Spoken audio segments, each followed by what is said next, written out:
नमस्कार, मनी गुरु देख रहे हैं आप और आपके साथ मैं हूं स्मिता रशाल। भारत और अमेरिका के बीच ट्रेड डील फाइनल हो गई। अब म्यूचुअल फंड निवेशकों को खुश हो जाना चाहिए क्योंकि इस डील से उनका पोर्टफोलियो भी चमकने वाला है। अब कहां बनेंगे उनके लिए बेहतरीन कमाई के मौके, कौन से सेक्टर्स और फंड को अब करना चाहिए अपने पोर्टफोलियो में आपको शामिल, और क्या पोर्टफोलियो की स्ट्रैटेजी बदलने का ये सही समय है, ये सारी बातें जानेंगे आज हम हमारे खास शो में। इस शो में हमारे साथ है एडवाइस की एमटीएन सीईओ राधिका गुप्ता, त्रिवंता वेल्थ के सीईओ कीर्तन शाह भी इस वक्त हमारे साथ हैं, और थोड़ी देर में हमारे साथ कंप्लीट सर्कल वेल्थ के सीईओ क्षितिज महाजन भी जुड़ेंगे। सबसे पहले आपके पास आती हूँ मैं राधिका मैम। ट्रेड डील आखिरकार फाइनल हो गई और इस पक्की होती ट्रेड डील का असर आज हमने मार्केट पे तो अच्छा खासा देखा। अब म्यूचुअल फंड के जो निवेशक हैं उनको इसका कैसे फायदा मिलेगा? ऑब्वियसली सबसे पहला फायदा तो आज की एनएवी में मिलेगा, which I am sure will make all investors happy. लेकिन I think at a broader level अगर आप पिछले 12 से 15 महीने देखें तो वो इक्विटी मार्केट के लिए एक थोड़ा फ्लिप फ्लॉप ही रहे हैं, खासकर ब्रॉडर मार्केट्स के लिए। एंड आई थिंक दो इश्यूज ओवरहैंग थे, एक तो अर्निंग्स की रिकवरी और दूसरा ये मैक्रो अनसर्टनिटी। अर्निंग्स की रिकवरी हम ऑलरेडी होते हुए देख चुके हैं, Q3 में थोड़े रिजल्ट्स में भी दिख रहा है, उस पे हम और बात भी कर सकते हैं। लेकिन एक मैक्रो अनसर्टनिटी कि ये ट्रेड डील होगी नहीं होगी, पहले टैरिफ आपका 0 था, फिर 25 था, फिर 50 था, तो एक मैक्रो हेडविंड्स बहुत इन्फ्लुएंस कर रही थी इवन इन अ एनवायरनमेंट जहां अर्निंग्स अच्छा करनी थी। आई थिंक ये ट्रेड डील और euro trade deal I think पिछले 15 दिन में हमारे जो आधे एक्सपोर्ट्स हैं वो ट्रेड डील से कवर और एड्रेस हो गए हैं। तो ये जो मैक्रो अनसर्टनिटी का हेड था मार्केट के ऊपर, मेरे हिसाब से ये चला जाएगा और कॉन्वर्सेशन अब वापस जाएगी ग्रोथ पे, अर्निंग्स ग्रोथ पे, कॉर्पोरेट परफॉर्मेंस पे, और ये बहुत अच्छी चीज़ है। ओके। और इसके साथ ही एक बहुत अच्छा पॉजिटिव सेंटीमेंट भी लौटा है कीर्तन, अगर आप देखेंगे तो, और वो अब दिखा भी आज के बाजार में, और आगे आने वाले भी टाइम पे शायद ये स्ट्रेंथ इसी तरीके से बरकरार रहे। इन सब के बीच में आप म्यूचुअल फंड इन्वेस्टर्स के लिए इसको क्या, क्योंकि पिछली बार का अगर आपको याद होगा तो एमफी के जो नंबर आए थे उसमें जो इंडस्ट्री का एयूएम था वो थोड़ा सा कम हुआ था, जहां पर अब थोड़ा सा आप कह सकते हैं कि उसको डेंट लगा था। आपको लगता है कि अब ओवरऑल स्थिति ठीक होती हुई दिखेगी आगे आने वाले समय में? स्मिता जी, मैं तो सिर्फ होप कर रहा हूँ कि लोगों ने पिछले 15-18 महीने में, क्योंकि इंडियन मार्केट साइडवेज था, तो उन्होंने अपनी एसआईपीज बंद नहीं कर दी है। क्योंकि जैसे राधिका जी ने भी कहा, आई थिंक दो मेजर प्रॉब्लम थे पिछले 15-18 महीनों में, जो उन्होंने हाईलाइट किए। उसके ऊपर और एक था कि इंडिया पाकिस्तान का वॉर भी हो गया था। तो आप देखिए, मुझे ऐसा लग रहा है कि वो 12-18 महीने का पीरियड देखे तो ऑफ कोर्स हम थोड़े से रिलेटिवली ग्लोबल मार्केट से थोड़े से एक्सपेंसिव डेफिनेटली थे। पर इसके साथ साथ हुआ ये कि रुपी इतना डेप्रिशिएट हो गया, 6-7%। आपने देखा एफआईआईज ने $22 बिलियन की बिकवाली कर दी। तो मुझे लग रहा है कि इन सब की वजह से हमने काफ़ी अंडर परफॉर्म किया ग्लोबल मार्केट्स को ध्यान में रखकर। पर मुझे ऐसा लग रहा है इन्हीं 15-18 महीनों में, थैंक्स टू ट्रम्प, क्योंकि उसने इतना कॉर्नर कर दिया था हमें, मुझे ऐसा लग रहा है बहुत पॉजिटिव चीज़ें बाहर निकल कर आई है। क्योंकि आज आपने ऑलरेडी ईयू के साथ भी ट्रेड डील साइन कर ली है, ओमान के साथ कर ली है, ऑस्ट्रेलिया, न्यूजीलैंड, यूके, आप शायद कनाडा के साथ भी अब कर लोगे। तो मुझे ऐसा लग रहा है कि बहुत ज़्यादा फ़ायदा होगा। और अब हुआ ये कि आप 12-18 महीनों से आप टाइम करेक्शन में थे, तो आपकी वैल्यूएशंस भी थोड़ी-सी सुधर गई है।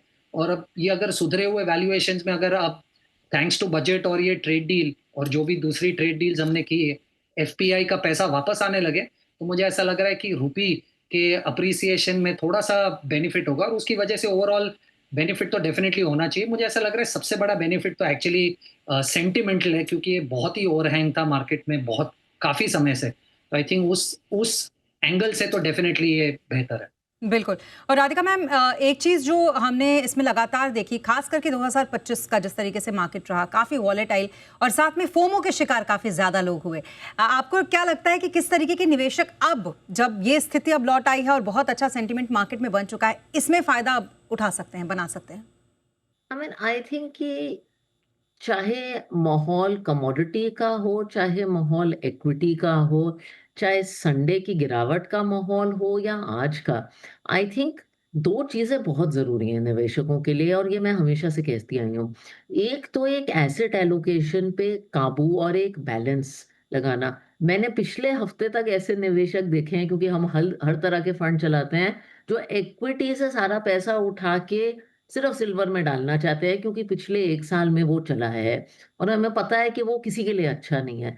तो अपनी एसेट एलोकेशन को बरकरार रखना बहुत ज़रूरी है क्योंकि फ्रैंकली किसी को नहीं पता कब क्या होने वाला था। ना कोई फ़ोरकास्ट कर सकता था कि फ्राइडे को सिल्वर 30% गिरेगा, ना कोई फ़ोरकास्ट कर सकता था कि संडे को 4%, 6% mid cap, small cap index वो करेंगे गिरावट और कल रात की भी न्यूज़ कोई फ़ोरकास्ट नहीं कर सकता था। तो आई थिंक थोड़ी-सी ह्यूमिलिटी दिखा के अपनी एसेट एलोकेशन बरकरार रखना और ये फोमो के पीछे ना भागना ये ज़रूरी है। आई थिंक मार्केट में चाहे आप कोई भी एसेट क्लास हो, ऐसा दौर आता है जब इक्विटी 1-2 साल पैसे नहीं कमाता, लेकिन उसमें ज़रूरी है अपनी एसआईपी ना बंद करना जैसे कीर्तन ने कहा और लगे रहना क्योंकि जो मार्केट का 12-15% रिटर्न आता है वो रोज़ नहीं आता। अगर आप क्रिटिकल डेज़ जैसे आज का दिन है वो मिस कर दोगे तो वो रिटर्न आप कभी कमा ही नहीं पाओगे। हाँ, बिल्कुल। और अब पता है अब किस चीज़ का फोमो होगा? अब कीर्तन इस बात का फोमो होगा कि टैरिफ बेस्ड जो सेक्टर्स हैं उसमें हम निवेश करें और काफ़ी ज़्यादा लोगों को ये पता भी नहीं है कि क्या उस पे फंड्स हैं भी आपके पास म्यूचुअल फंड में इन्वेस्ट करने के लिए या नहीं। लेकिन फिर भी अब लोगों के दिमाग में क्योंकि एक ट्रेंड चल पड़ा है कि जैसा उनको लगता है कि चल रहा है एल्गोरिदम उसके पीछे-पीछे चलना चाहिए। आपको लगता है कीर्तन कि ऐसा करना चाहिए? टैरिफ से जुड़े हुए सेक्टर्स अब उन पे नज़र रखनी चाहिए अपने पोर्टफोलियो के लिए? मुझे बिल्कुल नहीं लगता है। देखिए, मुझे ऐसा लग रहा है कि अगर आप रिटेल इन्वेस्टर हैं और म्यूचुअल फंड में निवेश कर रहे हैं, तो फंड मैनेजर का काम है, ये सब चीज़ों को देखकर सेक्टर एलोकेशंस या स्टॉक्स को मूव करना। अगर आप एक रिटेल इन्वेस्टर हो, तो शायद इस चीज़ में अगर आप मोमेंटम चेज़ करने जाएँगे, तो मुझे ऐसा लग रहा है कि आप अच्छा करने की जगह पे बुरा कर देंगे। देखिए, आप अगर थोड़ा-सा डिटेलिंग में जाएँ, अपना एक्सपोर्ट कितना था? $85 बिलियन था यूएस को और वो electronics, pharma, textile, James and jewelleries, machinery और एग्रीकल्चर इन मेजर सेक्टर्स के आजू-बाजू था। अब आप इसमें से देखिए इलेक्ट्रॉनिक्स और फार्मा पे तो कोई टैक्स था ही नहीं, तो उसपे कोई चेंज नहीं हो रहा है आज। अब बचे हुए जो सेक्टर्स है, टेक्सटाइल हो गया, जेम्स एंड ज्वेलरीज हो गया, एग्रीकल्चर हो गया, मशीनरी हो गया, इनको लेकर कोई बड़े इंडाइसेस है ही नहीं, कोई बड़े उतने स्टॉक्स है ही नहीं जो आप अपने लेवल पे उसे ट्रैक कर पाओ या उसमें निवेश कर पाओ। हाँ, आप अगर एक प्रोफेशनल इन्वेस्टर हो और आपको शायद स्टॉक पिकिंग समझता है और आपको पता है कि आप इस स्टॉक में एंटर क्यों हो रहे हो और कब एग्जिट होगे तो बात अलग है। तो मुझे ऐसा लग रहा है एज़ अ रिटेल इन्वेस्टर आपको ये म्यूचुअल फंड मैनेजर पे छोड़ देना चाहिए, ये उनका काम है और वो बेहतर तरीके से इसे कर पाएँगे आपके मेरे से ज़्यादा बेहतर तरीके से। ओके। लेकिन राधिका मैम आजकल एक नई टेंडेंसी आप कह लीजिए एक नया एक तरीके से इन्वेस्टर्स का नया एक पैटर्न आ गया है कि वो भी यहाँ पर ये सोचते हैं कि हर इवेंट में उनको अपने पोर्टफोलियो को या तो चेंज करना है या तो उस इवेंट के अकॉर्डिंग अपने पूरी के पूरे निवेश को ढालना है। अब यहाँ से अगर ट्रेड डील फाइनल हो चुकी है और जिस तरीके की स्थिति बाजार में बहुत ही अच्छी लौट चुकी है तो निवेशकों को क्या करना चाहिए? ऑनेस्टली मैं यहाँ कीर्तन से बिल्कुल सहमत हूँ कि हर इवेंट जो बाजार में होता है उस पे आपको अपने पोर्टफोलियो में एक्शन लेना ज़रूरी नहीं है। एक्चुअली आप जब म्यूचुअल फंड में निवेश करते हैं तो आप इसलिए निवेश करते हैं कि हम लोग एक्टिवली काम करें और आप लोगों का अप्रोच थोड़ा सा पैसिव रहे। लेकिन अब क्या हो गया, म्यूचुअल फंड में भी रोटेशन करना एक एक्टिव काम हो गया। अब मैं आपको if you get into more details थोड़ा स्पेसिफिकली बताती हूँ। आई थिंक पिछले 12-15 महीने अगर मैं हम अपने पोर्टफोलियोज को देखें तो हमारा इंक्लिनेशन थोड़े डोमेस्टिक ओरिएंटेड सेक्टर्स में था क्योंकि ऑब्वियसली ये ट्रेड डील की अनसर्टनिटी थी। ग्रेजुअली जैसे कैपिटल गुड्स वगैरह का माहौल बना उनमें अंडरवेट्स शुरू हुई। अब जैसे सेक्टर्स हैं जैसे फाइनेंशियल्स है जहां वैल्यूएशंस कम है, क्रेडिट ग्रोथ वापस आ रही है, वहां हमने एक्सपोजर बढ़ाया है। आईटी जो एक सेक्टर है जहां वर्स्ट हो गया है और जहां ट्रेड डील की बेनिफिशियरी है ऑलरेडी हमने थोड़ा थोड़ा एक्सपोजर बढ़ा दिया है। और जहां अपॉर्चुनिटीज मिल रही हैं छोटे छोटे एक्सपोर्ट ओरिएंटेड प्लेस में, वहां भी मैं कहूंगी हम निबलिंग कर रहे हैं। तो ये जो डायनामिज्म और निबलिंग है ये ऑलरेडी हमारी तरफ से हो रही है। अगर आप एक फ्लेक्सी कैप फंड में या एक मिड कैप फंड में निवेश कर रहे हैं तो प्लीज रिमेंबर कि वो डायनामिज्म हम दिखा रहे हैं। आप बार बार दिखाएंगे तो ऑफन गलत ही जाता है। हमने कभी एक स्टडी की थी कि अगर निवेशक हर टाइम का सबसे फेवरेट सेक्टर लेते तो उनका एवरेज रिटर्न क्या होता, और वो एक डाइवर्सिफाइड फंड लेते तो उसका रिटर्न क्या होता। डाइवर्सिफाइड फंड एक्चुअली 2% बेहतर परफॉर्म करता है। तो हर इवेंट का मतलब ये नहीं है कि आपको कुछ करना जरूरी है। और ये हमने बजट से पहले भी इस पर बात की थी, क्योंकि बजट के टाइम पे भी लोगों को ये फोमो होता है कि कौन कौन से ऐसे पोर्टफोलियो में फंड शामिल कर ले जो बजट में बहुत सारा बूस्ट जिनको मिलेगा। क्षितिज, जब मैं आपके पास आती हूँ, मुझे एक बात बताइएगा, क्योंकि ट्रेड डील के बाद जिस तरीके की एक सेंटिमेंट, एक बहुत ही पॉजिटिव सेंटिमेंट लौटा है, ऐसे में जो निवेशक हैं म्यूचुअल फंड इंडस्ट्री के, आपको लगता है कि एक बड़ा बूस्ट साइकोलॉजिकली भी उनको मिलेगा? आगे आने वाले दिनों में हम देखेंगे ये? So first of all, sorry, and I was hearing what Kirtan and Radhika was sharing their wisdom of words, and I think to some extent I agree with both of them. Benefit आपको आज नैव में मिलेगा, सबसे पहला जो benefit मिलेगा। दूसरा, टेलमेंट मिलेगा मार्केट को। अभी थोड़ा और फाइन प्रिंट्स इसके निकल के आएंगे, और जैसे पॉजिटिव न्यूज आएगी टेलमेंट मिलेगा। एक और बड़ा पॉजिटिव ट्रिगर हो सकता है अगर यूक्रेन रशिया पे हॉल्ट आता है, तो फर्दर टेलमेंट मिलेगा। देखिए, एज ए इन्वेस्टर हमारा अप्रोच, जो भी इन्वेस्टर्स हैं उनका अप्रोच होना चाहिए कि कैसे वो नंबर ऑफ यूनिट्स, या अगर वो शेयर्स बाय करते हैं, नंबर ऑफ शेयर्स एक्युमुलेट करें। इवेंचुअली आपका प्राइस आ ही जाएगा, बट आज ये जो पिछला 1-1.25 साल रहा, 1.5 साल रहा, बहुत बहुत आई थिंक टेस्टिंग टाइम रहा, बिकॉज जो भी ज्यादातर इन्वेस्टर्स आए हैं वो 21, 22, 23 में आए हैं। कोविड से पहले 2 crore unique mutual fund investor थे, 5 करोड़ के आसपास आपके टीमैट अकाउंट्स थे। अभी वो 6.25 करोड़ के करीब team unique mutual fund investors हैं, 13.5 करोड़ के करीब आपके यूनिक डीमैट अकाउंट्स है। तो ज्यादातर इन्वेस्टर कोविड में आए, उन्होंने काफी अच्छा समय देखा 21-22 का, और पीक पे और इन्वेस्टर्स आए। आई थिंक जो पेशेंस दिखाई है, आपने बताया थोड़े से नंबर कम जरूर हुए थे पिछले एमपी डेटा में, दिस इज द टाइम जो एक्युमुलेशन फेज उन्होंने पेशेंस दिखाई है। इंडो पाक एस्केलेशन हुआ, 2-3 बार मार्केट ने 22-22,500 टेस्ट किया, बट ये उसका बेनिफिट आने वाले टाइम में मिलेगा। I think sometime doing nothing is the right thing to do. तो आप ज्यादा रिजिड नहीं कीजिए पोर्टफोलियो को। आपके एंड पे वो म्यूचुअल फंड ऑलरेडी कर रहा है, जब वो म्यूचुअल फंड कर रहा है तो उसमें कैपिटल गेन का एलिमेंट भी नहीं आ रहा है।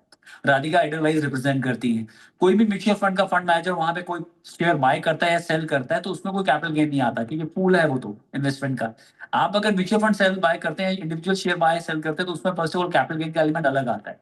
So I think let these guys, और जो भी portfolio manager, let them do the right job, their job, and हमें फोकस करना चाहिए कैसे इस अपॉर्चुनिटी को और इनकैश करें। अगर आप ये सोच के बैठते कि मैं थोड़ा टाइम लेता हूँ या लेती हूँ before investing because markets are not good, this is the time जब आप उसको स्टेप अप करें यहाँ से। That's the right approach which one should follow. And benefits, yes, आपको बेनिफिट मिलेगा, पर कंपाउंडिंग एक्शन में बेनिफिट जो है ना, वो 10 साल के बाद ही मिलेगा। सो एक वन ऑफ द किकर, आज मार्केट में 2-2.25% का 2.5% का गेन आया है, वो आपको एक खुशी दे सकता है, बट आप रियल कंपाउंडिंग की बात करते हैं तो आपको ये इंश्योर करना है कि आने वाले टाइम में भी ऐसे 7-8 दिन आएंगे अगले 5-6 साल के अंदर, जो आपको मार्केट में 2-3% का, मे बी 4-5% का किकर एक दिन में देंगे। You have to be in the market to enjoy that benefit. तो आप साइडलाइन पे मत बैठिए, आप फोकस कीजिए अपने गोल पे, उस सबसे अलाइन कीजिए, और number of units of mutual fund और नंबर ऑफ स्टॉक्स पे फोकस करते हुए अपना पोर्टफोलियो का आउट कीजिए। बिल्कुल, लेकिन वही बात पेशेंस की आ जाती है एक बार फिर। आज हर म्यूचुअल फंड होल्डर जो हैं वो अपना पोर्टफोलियो सुबह से देख रहे हैं कि मार्केट का असर उनके पोर्टफोलियो पे कैसा पड़ेगा, और वो यही जानने की कोशिश भी कर रहे हैं, जो हम यहाँ पर आप लोगों के जरिए उनको बताने की कोशिश कर रहे हैं। रुकेंगे एक छोटे से ब्रेक के लिए, जल्द होंगे हाजिर, अब बने रहे हमारे साथ।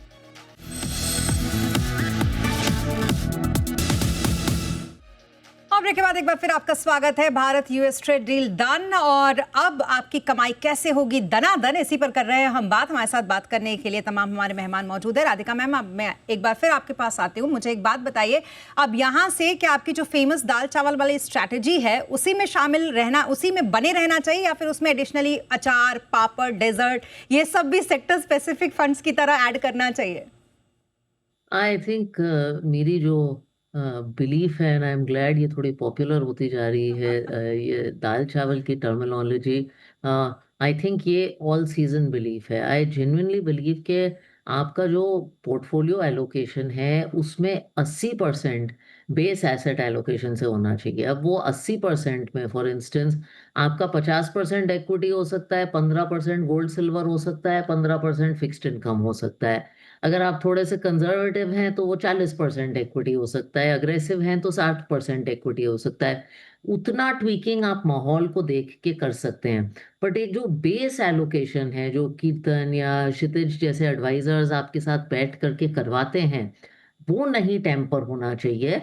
आई थिंक थोड़ी सी पॉजिटिविटी, क्योंकि अर्निंग्स ग्रोथ की अपग्रेड हम एक्सपेक्ट कर रहे हैं, ट्रेड डील के बाद माहौल थोड़ा बेटर हो सकता है, थोड़ा सा अगर आपका एसेट एलोकेशन कंजर्वेटिव था, वो इक्विटी की तरफ 10% ज्यादा बायस हो सकता है। And to that point on 20%, I genuinely believe कि ये पिकल चटनी का काम 20% तक ही रहता है।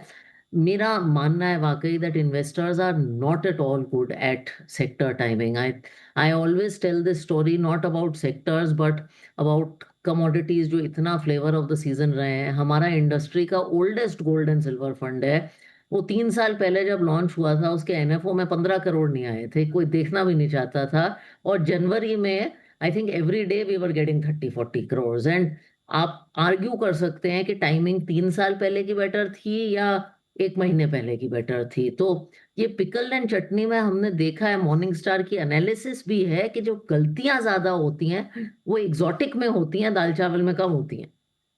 तो इसीलिए दाल चावल की स्ट्रैटेजी पे ही आपको बने रहना ज़्यादा बेटर है।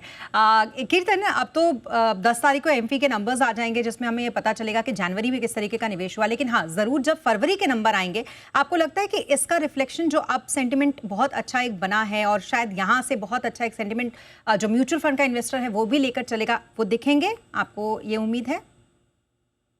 देखिए, मुझे ऐसा लग रहा है कि ये नंबर्स बहुत ही शॉर्ट टर्म मार्केट मूवमेंट से बहुत ड्राइव हो जाते हैं और बड़ा अनफॉर्चुनेट कि है कि अगर एक आध महीना आपने अगर अच्छा कर लिया मार्केट में तो ये नंबर्स पॉजिटिव हो जाते हैं और एक आध महीना अगर खराब चल रहा है मार्केट तो ये नंबर्स नेगेटिव हो जाते हैं।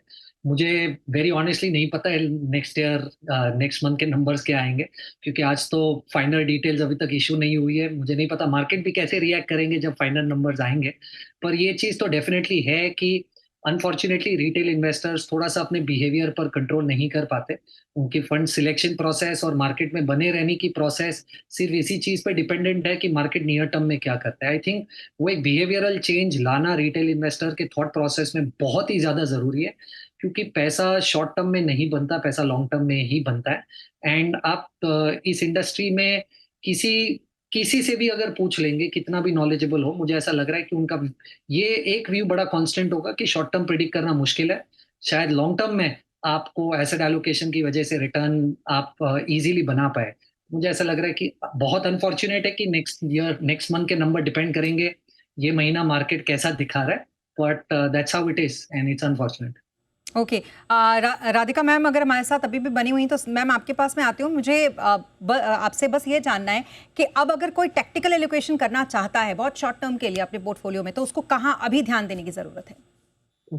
फर्स्टली तो आपको पता है ये मैं शॉर्ट टर्म के क्वेश्चन से बहुत नर्वस हो जाती हूँ, but I can only tell you कि हमारे पोर्टफोलियो में where are the sector overweights and underweights. And again I would always caution के टैक्टिकल एलोकेशन कम करिए। आई थिंक हमारा अप्रोच होता है जब हम सेक्टर्स देखते हैं, फंड्स देखते हैं, लॉन्चेस देखते हैं कि कौन सा ऐसा क्षेत्र है जहाँ वैल्यूएशन सस्ते हैं, जहाँ पिछले 2-3 साल से पैसे नहीं बने बट थोड़े टेलविंड्स हैं।